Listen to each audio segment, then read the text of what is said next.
Chapter 4 quadratic equation exercise 4.1 first question है check whether the following are quadratic equations. तो ये जो equation दी हुई है हमें उसे चेक करके बताना है कि ये क्वाड्रेटिक है या नहीं। तो ये क्वाड्रेटिक इक्वेशन का स्टैंडर्ड फॉर्म है जहां पर ये एक पॉलिनॉमियल है पीएक्स जो 0 के इक्वल है। और क्वाड्रेटिक इक्वेशन क्या होती है? जिसकी डिग्री 2 होती है। डिग्री 2 मतलब जिसकी हाईएस्ट पावर 2 होती है वेरिएबल की, वो क्वाड्रेटिक इक्वेशन होता है जहां ए, बी और सी रियल नंबर्स है और ए इज नॉट इक्वल टू 0। ए 0 के इक्वल नहीं होना चाहिए। अगर ए 0 हो गया तो ये पूरी टर्म 0 हो जाएगी, तो इसकी डिग्री 2 नहीं रहेगी, डिग्री 1 हो जाएगी। एक्स वेरिएबल की हाईएस्ट पावर 1 हो जाएगी, तो ये क्वाड्रेटिक इक्वेशन नहीं रहेगा। और यहाँ पर वेरिएबल की जो पावर उसको डिक्रीजिंग ऑर्डर में लिखा जाता है। पहले वेरिएबल की पावर 2 आता है, फिर 1 और लास्ट में कांस्टेंट टर्म। तो ये क्वाड्रेटिक इक्वेशन का स्टैंडर्ड फॉर्म है। तो अब ये इक्वेशन दी है तो चेक करना है कि क्वाड्रेटिक है या नहीं है।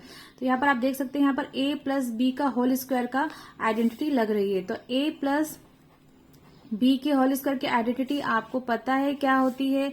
a square plus b square या a स्क्वायर प्लस 2ab और लास्ट में b स्क्वायर। तो यहाँ पर इस आइडेंटिटी से a के प्लेस पर यहाँ x है और b के प्लेस पर 1 है। तो इसे हम कैसे लिख देंगे? a के प्लेस पर x है तो ये हो जाएगा x स्क्वायर प्लस 2 a के प्लेस पर x है। नंबर और वेरिएबल के बीच में मल्टीप्लाई का साइन लगाने की जरूरत नहीं है, पर ये मल्टीप्लाई प्रोडक्ट के फॉर्म में ही है।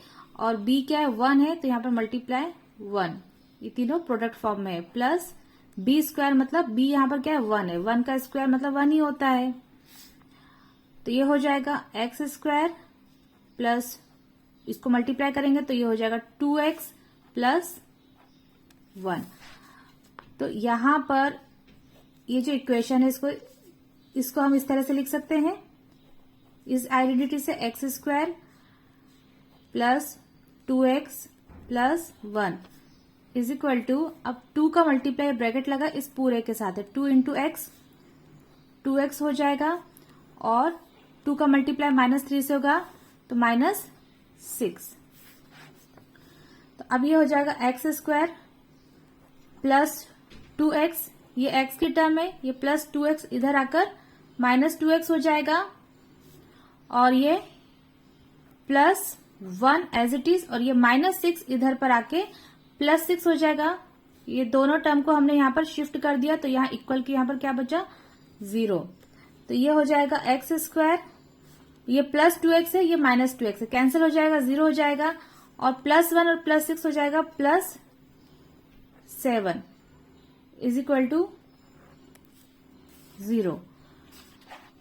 तो ये जो इक्वेशन है वो क्वाड्रेटिक इक्वेशन है क्योंकि यहाँ पर जो पॉलिनोमियल है उसमें इसकी डिग्री क्या है? 2 है, हाईएस्ट पावर 2 है, इसलिए ये एक क्वाड्रेटिक इक्वेशन है। बट यहाँ पर जो क्वाड्रेटिक इक्वेशन होती है ये इसका स्टैंडर्ड फॉर्म होता है।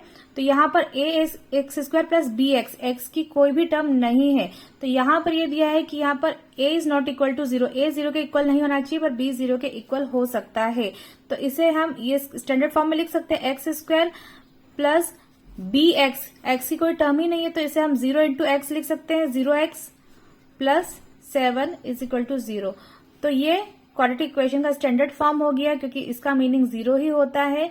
तो यहाँ पर जिस भी इक्वेशन की पॉलिनोमियल की वेरिएबल की हाईएस्ट पावर 2 होती है वो क्वाड्रेटिक इक्वेशन होता है और क्वाड्रेटिक इक्वेशन का ये स्टैंडर्ड फॉर्म है। तो ये भी क्वाड्रेटिक इक्वेशन है, तो यहाँ कंफ्यूज नहीं होना कि यहाँ x नहीं है तो ये क्वाड्रेटिक इक्वेशन नहीं है। तो ये भी क्वाड्रेटिक इक्वेशन है।